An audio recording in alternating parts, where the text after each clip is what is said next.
In addition to being a board member, I'm a PhD student in economics. So I'm presenting today on long-termism and animal advocacy, and especially towards the end of the presentation, I'm gonna bring up some angles on long-termism that might be a little different from what, say, a philosopher might bring on sort of how we might be able to get empirical traction on long-termism, since that is part of what I do my research on. And without further ado, here's long-termism and animal advocacy. As context for the presentation, I just pulled out this section that appears in all of our charity evaluations about long-term impact that kind of signals where ACE has been so far on long-termism. And so we say each charity's long-term impact is plausibly what matters most. We know why. There's a lot of people who might exist in the future. But we say, nevertheless, we are highly uncertain about the particular long-term effects of each intervention, and so our impact may skew towards overemphasizing short-term effects. And so generally, we tend to sort of say, this might be what matters most, but we can't say much about it, so we're going to kind of focus on the short-term stuff. And there are some challenges with taking that approach, because if the long-term is what matters most, we can probably still say something about it, and short-term effects that might seem good might not necessarily be the short-term effects that signal the most about the long-term future. So hopefully we'll get a little bit into some ways the short-term and the long-term might come apart today. I'm going to start with just some definitions of long-termism, and then for context, I'm going to talk a little bit about how the discussion of long-termism has developed in effective altruism, because I know we all come from slightly different places, and there can be sort of like weirdly technical terms or kind of context that isn't obvious depending on levels of experience and how long people have been around in effective altruism. Then I'm going to talk about general implications of long-termism that are not necessarily specific to animal advocacy, and then I'll get into implications for animal advocacy, as well as some sort of different avenues we might take to understand long-term impacts. To start, I wanted to talk about what long-termism is. And so I know that there was a reading that, or several readings that sort of defined or implicitly defined long-termism. But why don't we take 2 minutes to think about what long-termism means or might mean. And then after those 2 minutes, I'll ask a few people to share definitions.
All right, so anyone like to share what they came up with?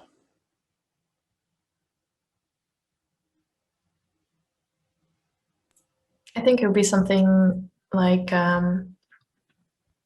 not discriminating or like not discounting experiences in the future. So helping someone right now is the same as helping someone in 100 years. But I also think in practice, it often means optimizing what will be best in 100 or 1,000 years or even longer. Anyone else? I was thinking of it as the belief or fact, I guess, that most of the experiences had by sentient humans, animals, other beings will happen in the future. And since that's such a vast amount of time and could be such a huge number of beings, that is where, like, that's where our actions should be focused on maximizing welfare. Great. Yeah. So I think we got the definition through those answers. I think there's sort of like a larger view and then two kind of other views that combined imply that. So the larger view is sort of what matters most is our impact on the long-term future, and then that you can draw that conclusion from sort of not discounting or equally valuing experiences in the future, as Marianne shared, and believing that most of the experiences are in the future, as Gina shared, as well as you need something about our ability to actually affect those experiences in the future. I have one question about that. Yeah. I was sort of wondering in my definition was when we say the future, I think this came up once before. I don't know how it's commonly defined in EA when people talk about future generations. Like, I was wondering, is it, if we say the most important moral consideration is people or, you know, beings who will be alive in the future, is that like everyone starting the next generation until the end of sentient life? Or is that starting in X years and then like extending to some other year in the future? Or is it not necessarily agreed upon? Yeah, that's a good question. I think it's like not really well defined. I think it's like, I think the claim is sort of, it's sort of from now on till the end of time is what matters. But you know, when you start trying to apply it, you have to kind of, you're generally going to end up thinking, okay, I want to like make this thing or this like collection of things go well, and generally those will be like, that'll be like a thing or a collection of things that are like in some amount of time. So, you know, maybe I want to make sure that for as much time as possible, there are very realistic meat substitutes and people aren't eating animals because of that. You know, that's going to be something that's like from now until the end of time. You could say, I want to make sure that artificial intelligence is well aligned, and that's going to be from whenever artificial intelligence exists on. So no one really knows when that is, but I don't know, maybe 50 years. So it's probably going to depend on the thing you're talking about, but I think it's generally not super well defined. So yeah, so I have here the definition that Will McCaskill gave in an EA forum post in 2019 of strong long-termism, which he defined as the view that the most important determinant of the value of our actions today is how those actions affect the very long-run future. And he differentiated between that and just long-termism, which is a very important rather than most important, and very strong long-termism, which says replaces most with overwhelmingly important. So the very strong long-termism would say, like, you can kind of ignore the short term because the long term is all that matters. Strong long-termism would say, focus on the long term and then maybe also look at the short term, but that's kind of a sideshow. And then long-termism would say it's a very important determinant. So I'm sharing that to note that there's a few different definitions. I think a lot of what I'm talking about today kind of is interesting, even if, you know, you just take just long-termism, but there's different levels of strength with which one might adopt these ideas. And then also the discussion of long-termism is very often not just 10 or 100 years from today, but 1,000 or 1,000,000 or 1 billion years from today. So I mean, you might start saying at a certain point, you know, it's just so far from today that I'm not gonna think I can influence it. But people end up talking about kind of huge sort of futuristic things in a lot of these cases. So now I'm going to kind of, for context, go through sort of where, in my sense, this discussion arose in effective altruism, just for context. This is a history that I've just kind of written down from what I've seen. So people might quibble with different details of the chronology, but essentially, the way I see it, effective altruism sort of came from a few different worlds coming together. So there was work in philosophy arguing that we should be concerned about having the most positive impact we can on the world. A lot of that work by Peter Singer and others argued for, say, donating a lot of money to the global poor, being vegetarian, caring about animal welfare. You also had research on global development and poverty that tried to use scientific methods to study the impacts of policies.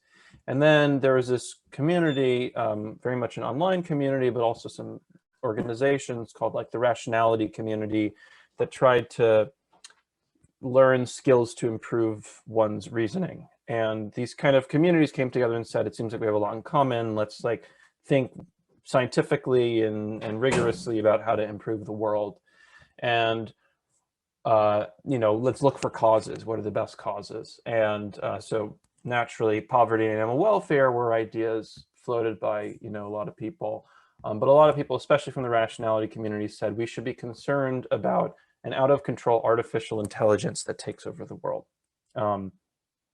And meanwhile, there were people outside of EA saying there are other things you're missing, like you're focusing on like changing individual diets or helping individual people out of poverty, but we really need to change the system if we want to change the world. There were people saying, what about climate change? What about nuclear war? And these like last three things, I think, in many cases, all have in common kind of a concern with the way society and the world progresses down towards the future, rather than kind of like how to help a given individual in the here and now. And there were kind of debates around what caring about the future might mean for people focused on poverty or animal welfare. A particular argument that you will still see made often is that if you are concerned about the future, you should be trying to help humans, not animals, because if you help an animal, it doesn't affect the future because there's no way for them to pass that on. But if you help a future, they can pass on their, you know, their increased income or education to the future. So I don't agree with that argument, but that's sort of an argument you'll sometimes see out there. And I think since then we've learned and thought about ways in which you might be able to care about the future and animals at the same time in ways that might be appropriate. And another kind of an objection to this concern with the end of the world was that maybe the end of the world isn't what we should be concerned with. Maybe we should be concerned with a really bad world, a world where, so, you know, if humans sort of conquer the galaxy and spread factory farming to other planets, that seems, you know, pretty bad. Or we create massive wild animal suffering. We could think of digital minds where maybe humans would have the same prejudices that we have towards animals and would kind of create massive suffering. And so there was concern about these risks of large-scale suffering being more important than the end of the world.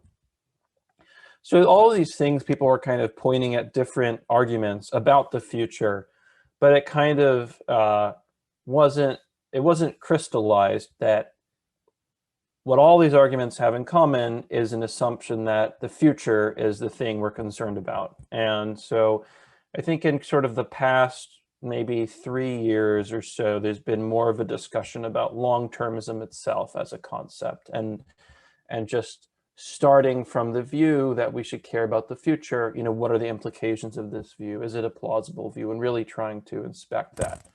So that's what I'm going to try to bring forward today. But this is sort of to give you some context about For example, if you mention long-termism or ACE being focused on long-termism to someone in effective altruism, these are things that someone might have in mind or might start thinking of that you might want to kind of have some background awareness that these are issues there.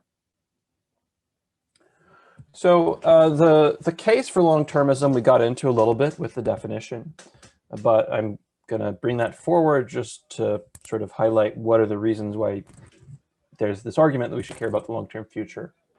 So the first is people in the future matter as much as people today. And when I say people, I mean persons, including animals. So, you know, an animal in the future, we're going to care about just as much as an animal today. There are likely a lot of people in the future, again, including animals. And this is a paper that I think makes the case pretty well that we should expect there to be a lot of people in the future.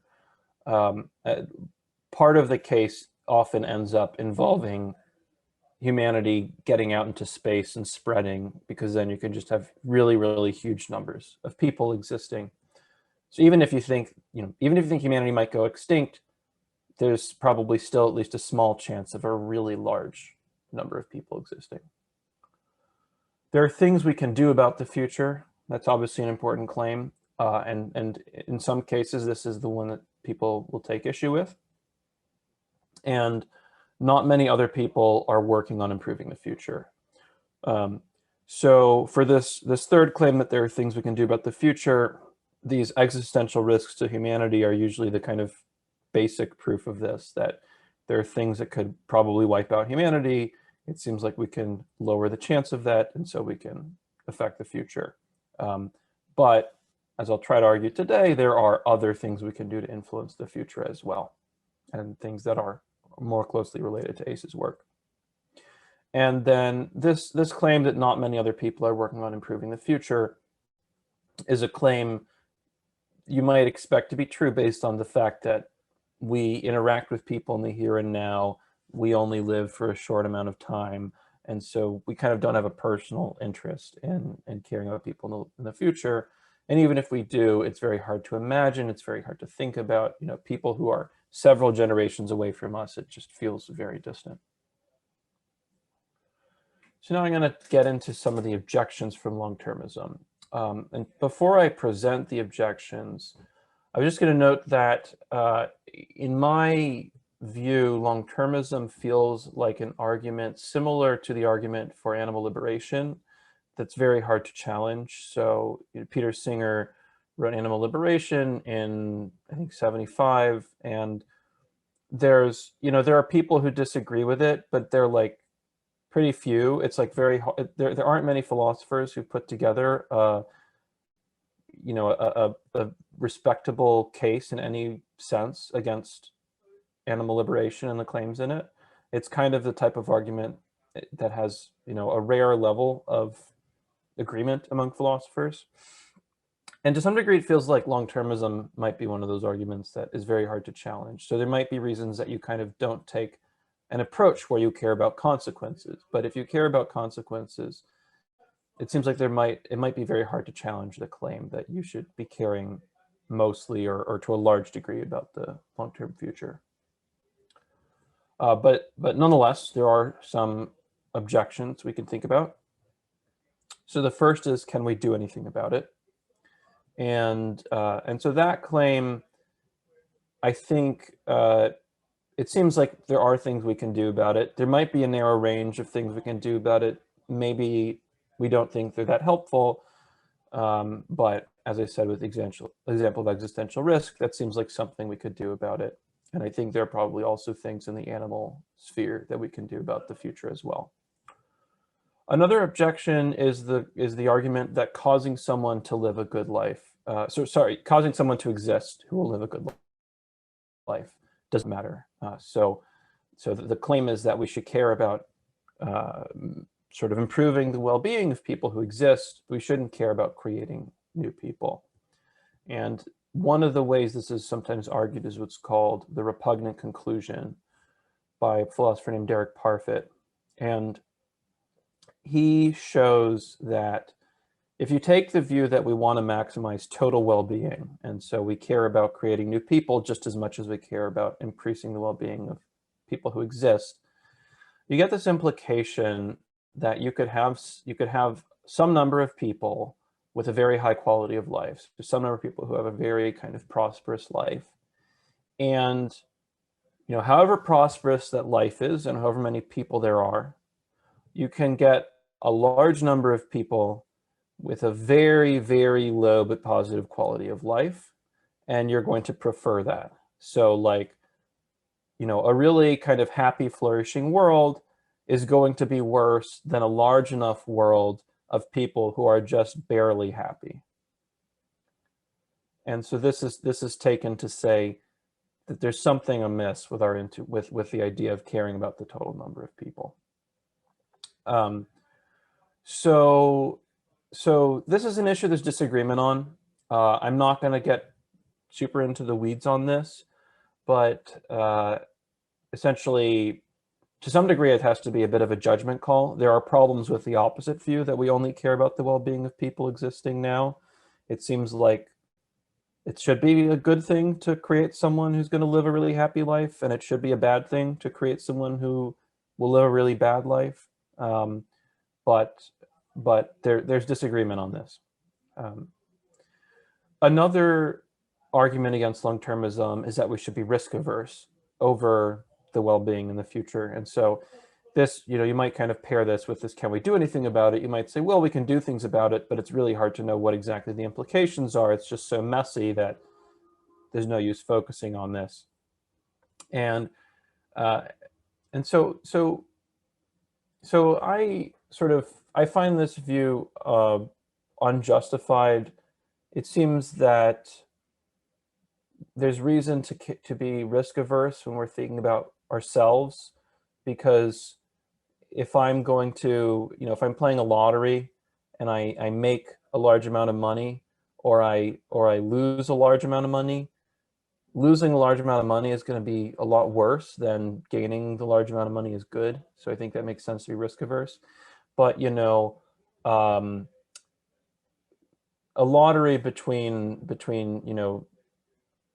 causing 200 people to live and stopping 200 people from dying, like it doesn't seem to me that we should think that the 200 people living is any less good than the 200 people dying is bad. It seems like when we're aggregating across people, we shouldn't be risk averse. But I think there might be something here that perhaps when you have something you're really uncertain about in the long-term future, and you're saying, I think this action will have an impact, but we really don't know, maybe you should just be very skeptical of any conclusion you reach and think, this is probably unlikely to be true, and I just can't trust my intuitions or evidence in this domain.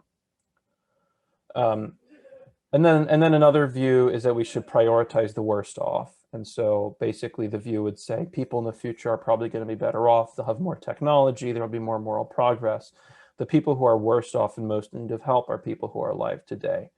So I think this is a plausible moral view, but it's not actually clear that this is a good case against long-termism, because depending on what you're focusing on in the future, potentially the most worst off people will be in the future. So if you're trying to avert a terrible future with like large amounts of suffering where we spread factory farming to the stars or something like that, then the worst off are not necessarily people around today. And then another objection is that we shouldn't be adding up welfare. You can't add up the well-being of someone in 1,000 years and the well-being of someone today and come to a conclusion on that basis.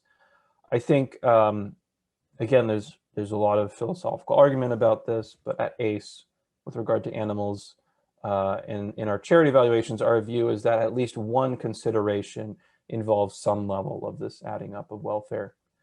And then finally, maybe you could argue that there are more people in the short or midterm, and I think there could end up being more people in the short or midterm, but in expectation, it seems like there's a pretty strong likelihood of there being a really large number of people in the long term. So it at least merits a great deal of thought and consideration. And finally, I'll note that this discussion of long-termism and effective altruism, sort of given the roots of effective altruism, obviously tends to focus on like very, Western European centric philosophy. But I think there's a lot of, work and thought out there from other thinkers about the long-term future that I think would be worth appreciating. So some people might have heard of this great law of the Iroquois that says that when we think about what the best action is, or what the best ways to organize a community are, we should think about how we can benefit 7 generations in the future. I think that's actually kind of an interesting heuristic for thinking about the future, because 7 generations is actually, it's like pretty distant, but it's also not so distant that it's like, a sci-fi novel. Another thing is on these kind of criticisms of various long-termist claims, like say focusing on AI or focusing on preserving human civilization. There have been kind of claims that this repeats pretty harmful features of human history. So, for example, the space program in the 60s, when that was getting a really high level of investment, the civil rights movement protested the space program quite a bit, saying that how are we, going to space when we have so many people who are poor here in the U.S.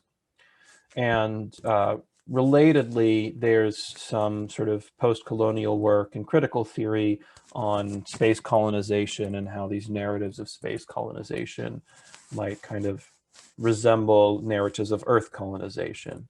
And I think that's actually an interesting thing to think about in the animal case, because if you think of Earth colonization, it involved spreading massive amount of suffering and crimes against humanity, and spreading many terrible things that were happening to new places. So it's worth considering the thought of whether one might repeat that mistake, depending on the kind of long-termist cause one pursues. Okay, so I'm gonna pause here. I've gone through these arguments about long-termism and that context for any questions.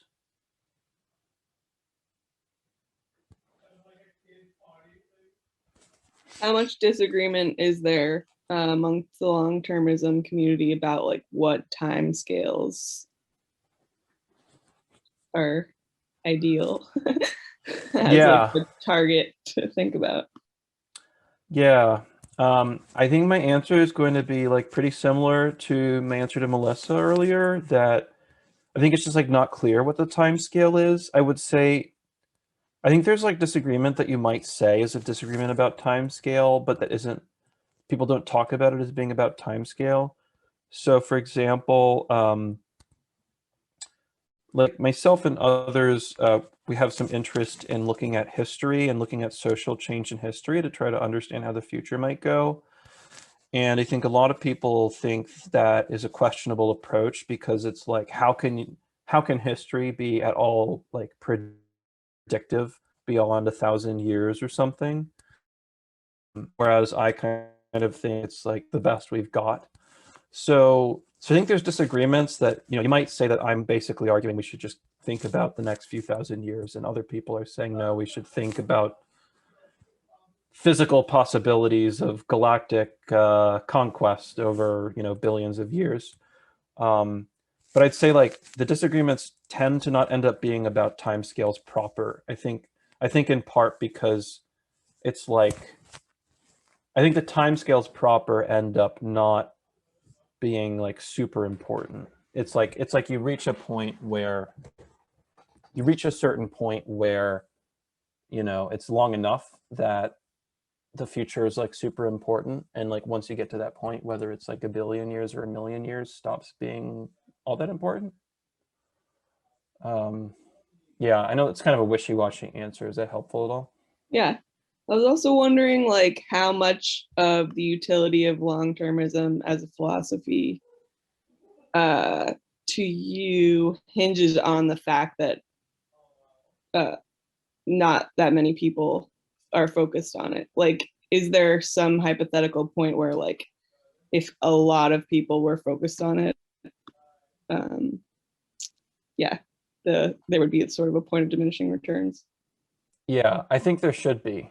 This is one of the things I find most concerning and that I feel like we need to get a handle on. I get this is the case with other causes too. I mean, with kind of any cause, like with animal advocacy, it's like I don't know what the point is at which it would be enough people. But with long-termism, it feels like especially messy. Like there should be a point at which it's like enough people are working on it. So I think there should be that point. I don't know where the point is. You know, and it also depends on what people were doing. You know, my kind of like throw a random thing out there would be that I would want to see like at least a quarter of the people working on improving the world. You know, like all the people working on improving the world, focusing on this, you know, long-term future thing pretty explicitly. But I don't know. It's pretty unclear when you get to the point of diminishing returns. I think this is an area of research that'll be valuable. I think like this gets into like Pascal's like Pascal mugging and Pascal's wager, right? Like because the stakes are so high, you could argue that like even a 1 in a billion chance of making a difference still matters a lot. I think once the probabilities are that low though, you should worry that actually, am I making things better at all? Like if you're that like uncertain about how like that you'll have an effect at all. I think diminishing returns really means now I'm not sure whether I'm doing more good than harm. And do you want to just explain Pascal's wager and Pascal's mugging briefly? Yeah, so I mean the original Pascal's wager is about like whether you should believe in like God or not, and the idea is that the stakes are so high. Like if you do believe in God, you go to heaven. If you don't believe in God, you go to hell, assuming God exists. And that is like an infinite payoff, right? So if you do believe in God, the expected value is infinite. If you don't believe in God, it's like negative infinity in case you go to hell. And like in case God does not exist, like the payoff is only finite. So yeah, and yeah, generally it's the idea is that the stakes are so high that even a small probability dominates everything. And then with Pascal's mugging, basically it's the same idea, but just very large stakes instead of infinite ones.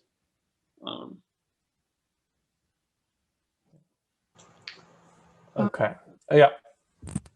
When Becca asked about disagreements about timescales, one thing I thought of is the patient long-termism versus, I don't know what the other side is called, inpatient. Do you want to go over that briefly? Yeah. That's sorry. That I should have mentioned that. That's actually a very good point. She was asking explicitly, but it seems related. Yeah. So there's been some debate recently. Yeah. What Gina said is it's patient long-termism, and I'm trying to remember what the alternative is. I think there was a recent podcast on 80,000 hours where someone described 3 types of long-termism. I don't remember what the other, but essentially the inpatient long-termist tends to be in the EA community, people who are focused on, for example, preventing existential risk, who in many cases think that existential risk is likely in the near future. So a lot of the overwhelming thing is artificial intelligence, but you also have people working on pandemics and nuclear war and climate change, and I think some other things as well. But with artificial intelligence, there's people who think, you know, it's going to happen. There's going to be artificial intelligence that is as intelligent as humans and therefore can make itself, you know, far more intelligent than humans in, you know, the next 80 years, likely in the next 50 years, possibly in the next 10 years. And so even though they're concerned with the long-term future, the goal is actually to move very quickly and try to figure out how we can solve this artificial intelligence problem to make sure it's like going to do the right thing as quickly as possible in that short time scale. The patient long-termists, I think, tend to be skeptical about these short time scales. And then I think would also say, even if these short time scales are true, a lot of the value of the future is not about these, things on the short time scales like AI or nuclear war, and is about longer term questions of the future, things we might not be able to imagine or think about today. So, so I think the kind of argument that's gotten the most attention in the patient long-termism school is an argument by this guy named Phil Trammell in the at Oxford, who wrote a paper saying that if you care about the long-term future and you want to basically, suppose you have someone who cares about long-term future and for example, they want to help animals or help people who are poor, and suppose that it'll be possible to help people for a long amount of time who are poor, or to help alleviate animal suffering. He shows that you're going to want to save your money and collect interest on it for a long time, and only after so long has passed that you have so much money that it's starting to have diminishing returns, only then will you want to start spending it, because essentially you can get interest on your money, and if I'm patient, I'm going to value alleviating animal suffering as much in 300 years as I do today. But so it has a very different flavor, because, he would have you save your money until after some people think humanity, is either going to be wiped out or, destined for success. So there's some disagreement there about the patient long-termist kind of says we should just think about things that tend to help over long amounts of time, versus trying to find specific levers in the near future. Can you talk a little bit more? I thought it was interesting that you mentioned that you're sort of partially an anomaly in that you look towards human history a bit more than other long-termists. I feel there's definitely a potential pitfall there, in that human history is filled with people who think they're doing the best for the long term, but in reality causing a lot of harm. So I'm wondering whether I don't know, I guess, do you feel you're just sort of providing a personal counterpoint, you and the others who are thinking about that, or do you have ideas about how to either diversify thought within the long-termist community, or foreground that as a potential pitfall, not to discredit the whole practice, but to keep it more top of mind than it currently is? Yeah. So I would say first, I might have made myself seem like more of an anomaly than I am. So I'm definitely not the only one with these concerns and these thoughts. I think especially I tend more towards the patient long-termist camp, and I think people in the patient long-termist camp probably take some of these concerns more seriously. I think I can say some things in defense of both the patient and the inpatient long-termist. So I think patient long-termism, that is going to involve looking at history, because you're trying to think of, what are things that last over long amounts of time, and what are lasting effects. And I think done well, that's going to involve being aware of the pitfalls and the damaging things that have happened. And I think the inpatient long-termists, the main focus there is trying to avert human extinction. And, averting human extinction is kind of a thing that I think a lot of people can get behind, with very different concerns, and with, people who are very concerned with, say, the history of European colonialism and that sort of thing. So I think those are some defenses you can offer. To me, I think though, I think it's the biggest thing is to have a discussion about it, be conscious of it. I think, as in other cases, representation in effective altruism would be very valuable. To me, the thing that's most concerning, you said the thing through history of people being concerned about the long-term future. So to me, it's like there's a specific historical thing that's concerning. I think in general, actually, people will often talk about the future, but they don't actually like mean it. So I think there's like a lot of historical movements that maybe alluded to the future, but they weren't really like thinking in like a serious way about the future. And so I think some things could be attributed to long-termism that are probably not really long-termism. But I think the thing that is concerning is I think there's a history of very harmful movements that have utopian visions. So this includes, you know,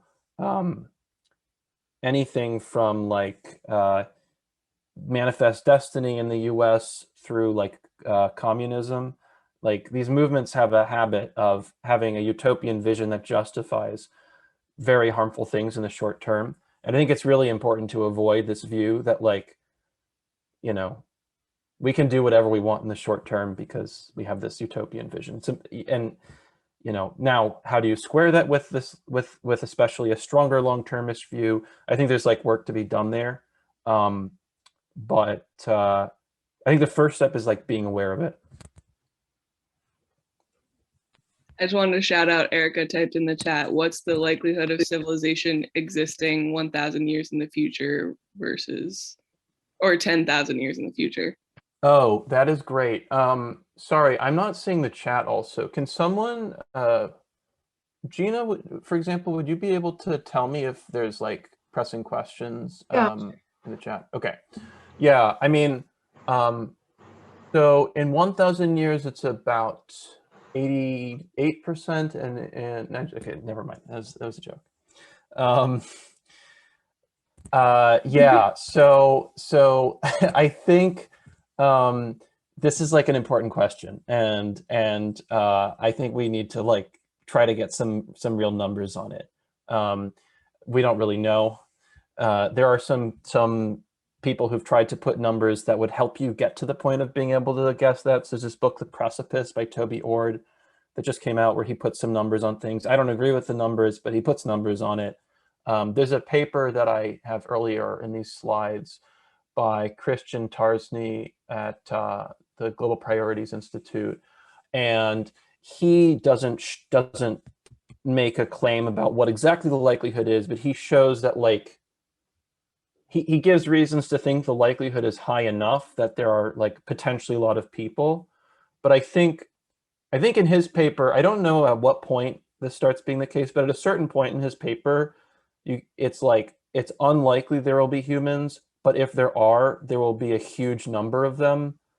And so you get into this trade-off where like you have larger and larger potential numbers of people with smaller and smaller probability. And so that's where this Pascal's mugging thing that Michael talked about comes into play.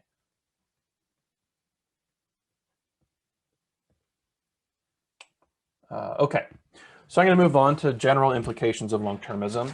We have one other question from Leah. She said, Yeah. I'm also wondering if Zach can say more about non-consequentialist philosophy's relationship with long-termism, like deontology, virtue ethics, etc. Yeah, so I'm not going to be able to do a huge amount on that because I don't specialize in philosophy. I tend to be pretty consequentialist, and I have like respect for a lot of non-consequentialist things as being important heuristics or things that we should give serious thought to. But basically, I'm just going to be able to relay secondhand what I've heard in podcasts and read in other readings. But generally, I think that there are like two kind of things people will say about long-termism with other philosophies. One is pretty much any of these philosophies care at some level about consequences. They might say that's not the only thing that matters, but that's one of the things that matter. And so the thought would be that to the extent they care about consequences, this long-termism thing is going to be true. But then the other claim would be actually a lot of the concerns these other philosophies have seem like they might also imply something like long-termism. So if you think about virtue ethics, that's this theory going back to Aristotle that we want to like optimize certain good characteristics of ourself. Like I want to be generous, I want to be wise. And one of the common virtues is prudence. And so caring about the long-term future would seem like a very prudent thing to do. Deontology is like is a system where we care about following certain rules of morality. And the most kind of famous secular version of that would be by Immanuel Kant, who has this categorical imperative that I should act on rules that I could want everyone to follow. And if we think of the categorical imperative, like I would want people before me to have acted to make me better off. So you can kind of get a similar rule that we want to make future people better off. And I think also if you get into like different religions, you know, religions will often, like Christianity has this prophetic, and Judaism has this prophetic tradition. You know, the lion lying down with the lamb, that's, you know, kind of like a vision of the future. So, I mean, there's issues because the world will end in an apocalypse that's not before, you know, that is well before 1 billion years from now on those traditions. But I think there are seeds of things there. So I think there's seeds of long-termism there. I think the objections to long-termism you might make from those views hasn't necessarily been like super fleshed out because it's like, it's pretty new that this discussion is happening on these terms. All right, so I'm going to get into implications of long-termism. I think this is maybe where the juice is for ACE, because I think, you know, a lot of us think there is reason to be concerned with long-termism, but, you know, what can we say about it? So, and so these are implications that are just not specific to animals. So the first is to try to increase the likelihood of good lock-in events or decrease the likelihood of bad ones. So this means if there's any sort of thing that we think like once that happens, that's like the way it is, or like the way this happens is the way it is for all time, those become very important.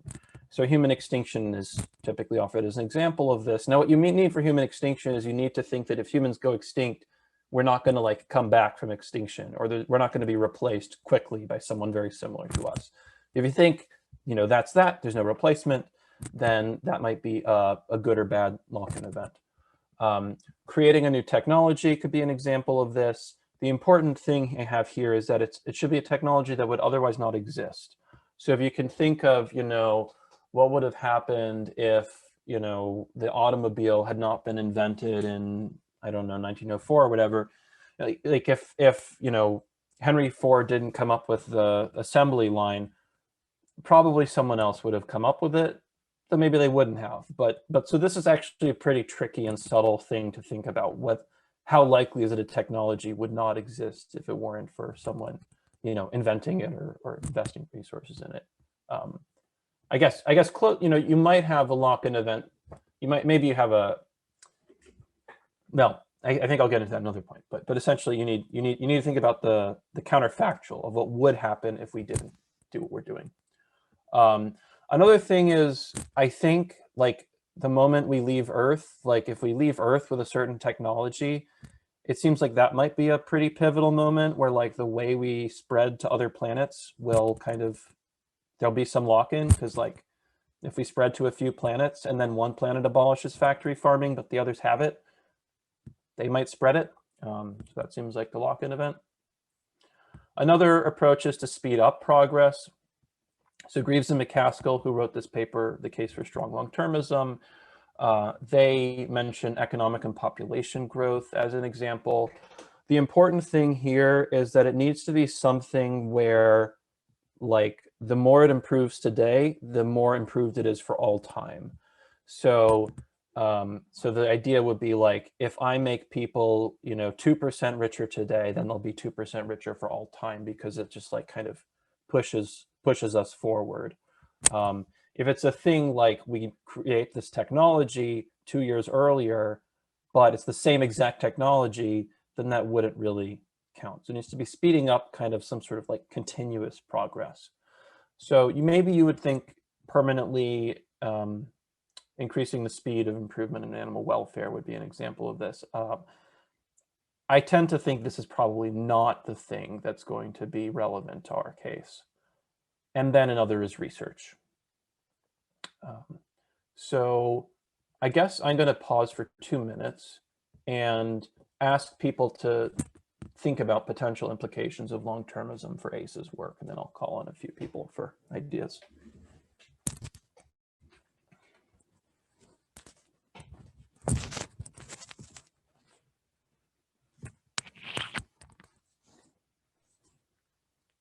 Well, I mean, I think as long as humans are around, humans will eat animals. And it's actually an area where you can make gains now as well as into the long-term future. So I feel like,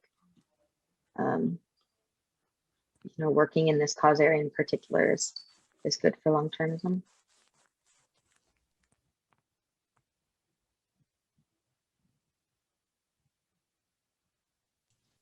I see a lot of people talk about moral circle expansion as like a thing that can be sort of like sticky no matter which direction society ends up going in. And I've seen that used as an argument for like doing direct anti-speciesism work. But I also wonder if like working on ending like meat consumption by humans also like eliminates psychological barriers to a moral circle expansion in a way that might even like be more effective or plausibly more effective than working on anti-speciesism while we're still having a society that consumes animals.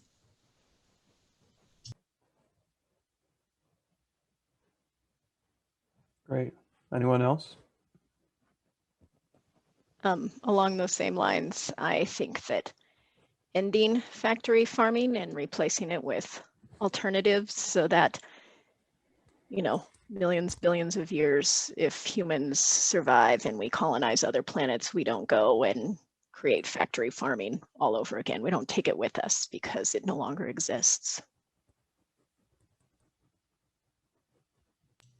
I don't particularly like the follow-through effects of this I just came up with, but I wonder if if we're thinking about the long term, if it becomes a lot less important, like in terms of like 80-20 rule, if like, you want to just be focusing on the like changes that wouldn't have happened otherwise, but not necessarily on the like follow through of the remaining 80%. So like, I wonder if that means in effect, trying to identify like which things most get imitated by other places or people or times, and trying to focus on changing those with the assumption that like the rest of the change is inevitable, and not focusing on like speeding up the implementation of an idea that looks like it's already past its tipping point. But I think that's also a little bit dangerous in that it assumes like status quo of like current power dynamics, and also I think can lead to a lot of like inequitable interventions. Like if you just assume that people who currently have the most power in society should be the ones or are going to remain that way, then you're sort of also like investing in the status quo, which like I don't think any of us love the current status quo of power structures in the world.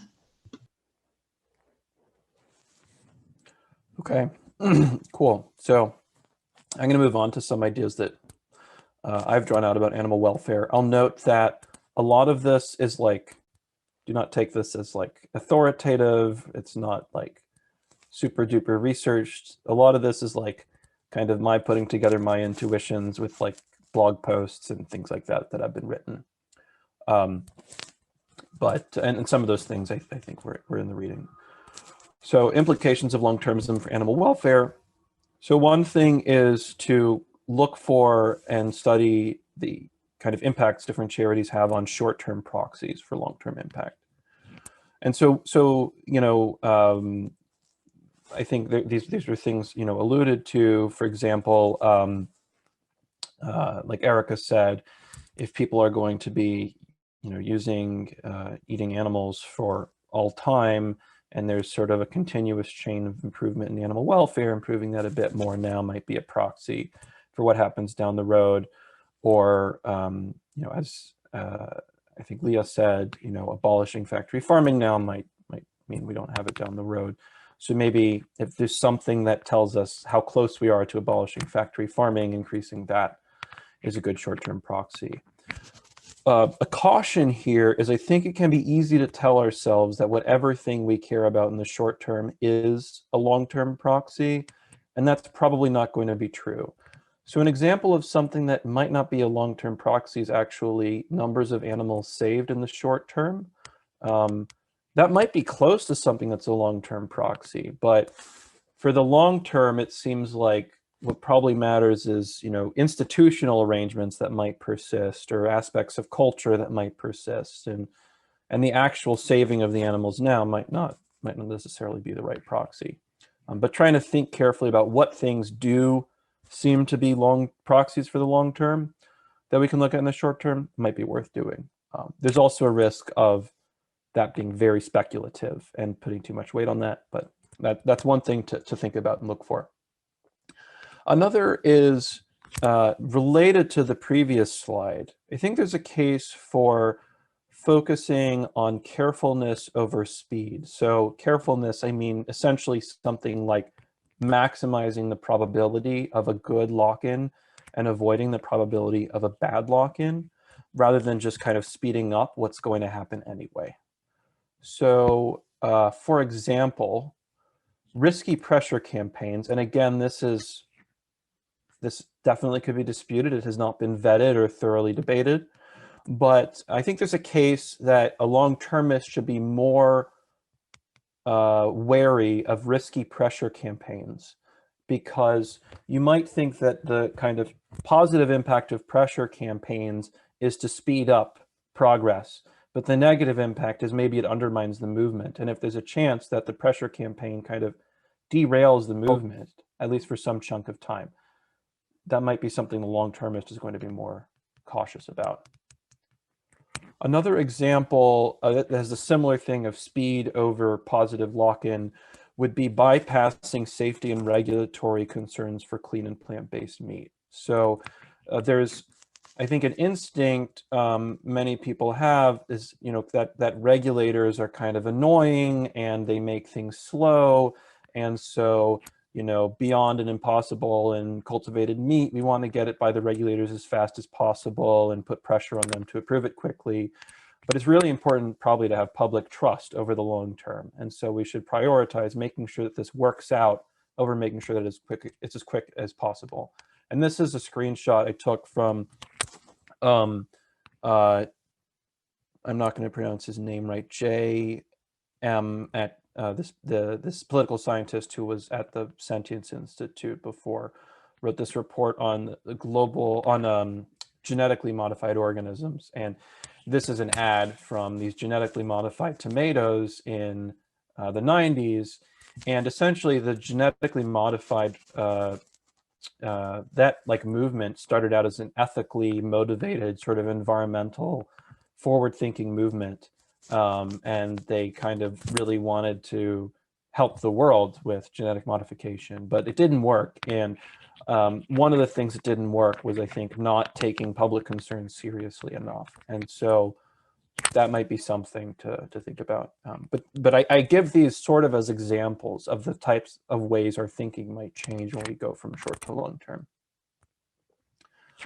So we also might want to think about long-term sentient life and think about maybe animal advocacy is important in part because it affects different types of beings in the future. So for example, farm animal advocacy might be important in part because over the long term, there's some chance we help wild animals and there's some chance we don't. And the way farm animal advocacy works will affect whether we help wild animals.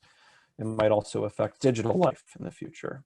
And so moral circle expansion here might be a thing to think about. I'll note with moral circle expansion that I think there can often be a similar risk to the risk I mentioned with short-term impacts, where we might think that kind of the moral advocacy I want to do now is necessarily going to benefit the future.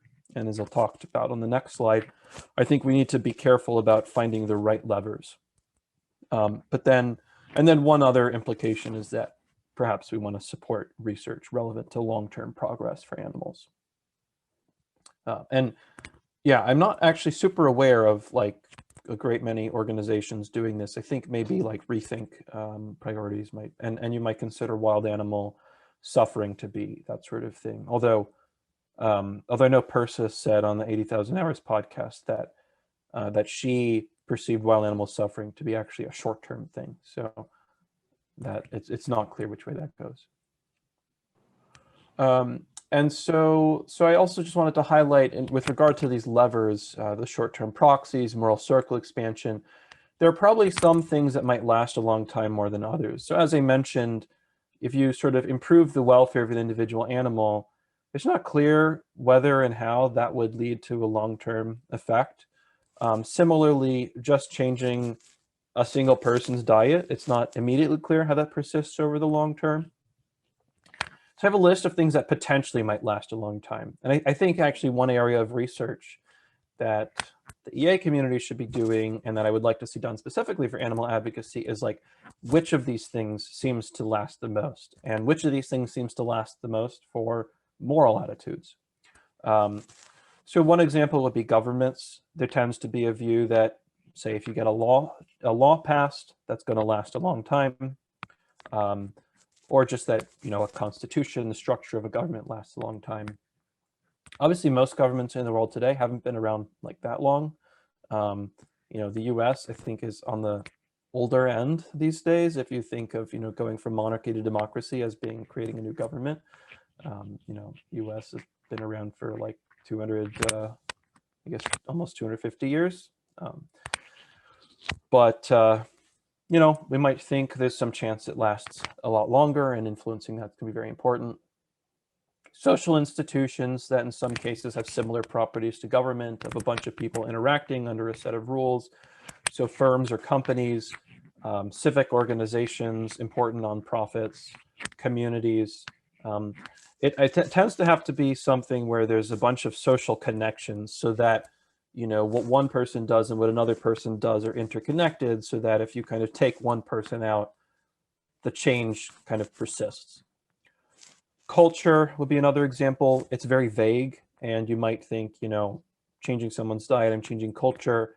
So I include culture here in part because it's something that many people have argued can persist over long periods of time, and there's evidence that some types of culture persist.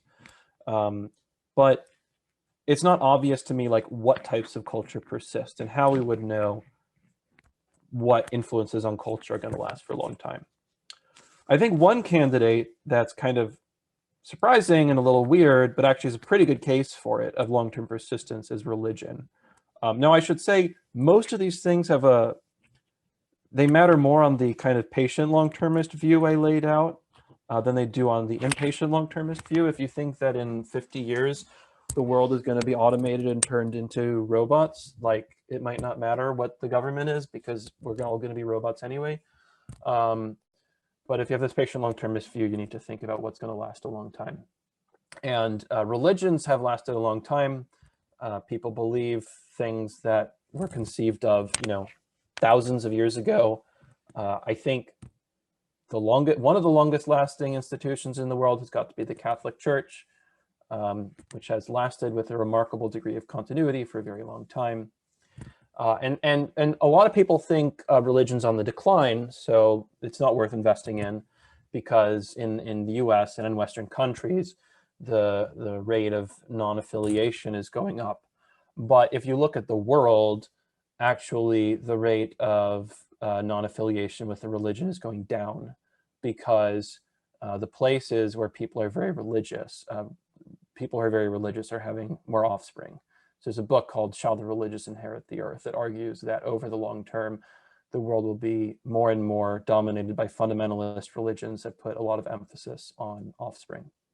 And this is worth thinking about, because there is evidence that the biggest difference between if you look at animal advocates and progressive advocates who are not animal advocates, one of the key things that generally distinguishes animal advocates from other progressives is atheism.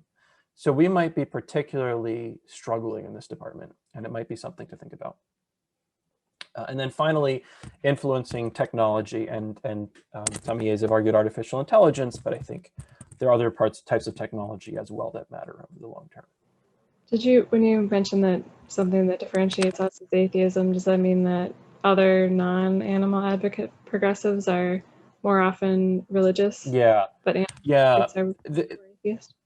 There's like a little bit of research on this. It's not, I'm not gonna be able to drop like a huge body of evidence, but there was some research in the 90s that looked at activists from different movements and was like, what distinguishes them. And the thing about animal advocates that was the most different was that there was a very high rate of atheism or agnosticism. I think that there's also just like a high rate of like antinatalism too. I don't know if that's significant enough to mean much. Yeah, that's a good point too. Yeah, the antinatalist thing might gets complicated in this long-termist perspective as well. You know, many animal advocates are antinatalist for long-termist reasons, that they think we're concerned about climate change or environmental impacts of more humans existing. But then you have the trade-off that now, like, the people who are concerned about the future are the ones having less children. So over time, you know, the people less concerned are going to be relatively more populous. Okay, so that was gesturing at some of these things and some of the ways that long-termism might change our thinking and point to kind of weird things, like, as I said, religious institutions that, you know, you might not place as much emphasis on if you were focused on the short term. All right. And then I just wanted to talk a bit about some ways we can research and think about the long-term future to make progress on it. I will get to this graph in a bit, but one approach is qualitative history with an eye to counterfactuals. So looking through history and trying to think about, based on just descriptively what you see, what you think would have happened if something hadn't happened, and if you think there are like big things in history that were very contingent and only happened because of this one thing. So that one has the downside. It's quite subjective, but it's also something that just a careful analytical thinker can do without having, like, you know, major skills. And it's also less speculative than just kind of sitting in your armchair and philosophizing. Another option is sitting in your armchair. Speculation, but I do think speculation and philosophy and theory have a lot to add over the long-term future, and it could plausibly be the greatest source of value for thinking about the future. There are interesting arguments that can be made here.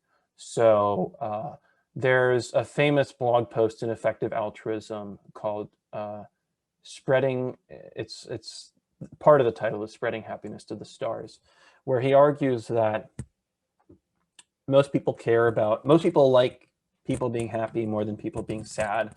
And so essentially, we don't know much about the future. The future is going to be very discontinuous.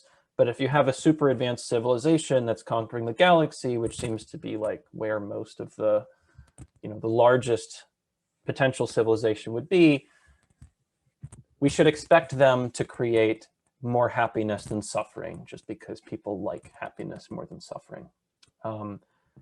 It's kind of a like simple abstract argument. A lot of people find it very persuasive, and that it argues that it kind of underlies some thinking about extinction, that extinction would be bad because we should generally expect, all else equal, the future to be good. There's also arguments to the contrary, that we should expect the future to be very bad. Sometimes it will focus on the subjective experience of suffering and how that just tends to be more powerful in some people's eyes than the subjective experience of happiness or bliss. Yeah, so, but you can kind of, there are things you can do through this kind of speculation, philosophy, theory. I should also say this, this argument that I mentioned earlier about saving a lot of money for the future, that's also basically a philosophical argument. And yeah, there's a lot more stuff. There's this philosopher named Nick Bostrom who wrote this book I had a screenshot of earlier on artificial intelligence, that he just like writes stuff about the future. And he has a lot of like interesting and surprising pieces that have kind of sharp conclusions without actually being very empirical. That, you know, I won't necessarily vouch for all the conclusions, but there's some provocative stuff there. So another example is he has this argument that there's a really high likelihood that we are all living in a computer simulation. And you can go on his website and read about his argument for that. But it is surprisingly persuasive, and again, pure theory and philosophy. So I want to make clear that I think there's a lot of work that can be done just by thinking. But then I also think there's empirical work to be done. So this is my favorite thing because this is one of the things I'm doing, and this is what the graph is. I think there are lots of different types of empirical work. There's the qualitative stuff like history. In terms of quantitative empirical work on the long-term future, to me, it seems the best example of this is some work in largely in economic history, but it kind of branches into other fields like history and politics and sociology, that is now sometimes referred to as persistence studies, where people essentially find something that changed a long time ago in some places, but not others, and they show how long it has lasted. So this is a graph here from this really famous paper called The Colonial Origins of Comparative Development. And the paper basically shows or argues that the political institutions that Europeans imposed in places they colonized had a really long-lasting impact on well-being. And what they basically do is they look at malaria hundreds of years ago, with the idea that malaria rates hundreds of years ago don't actually necessarily correlate super strongly with like economic issues today beyond kind of persistent effects from hundreds of years ago. And where there was a high level of malaria hundreds of years ago, Europeans would tend to like come in and take as much as possible, take resources, enslave people. Places where malaria was lower, Europeans would like stay there and set up different types of political institutions. So the places that had a high level of malaria, Europeans would set up. I mean, in all the places, you had very oppressive political regimes, but where malaria was really high, the regimes were particularly oppressive and focused on like extraction and taking things from people.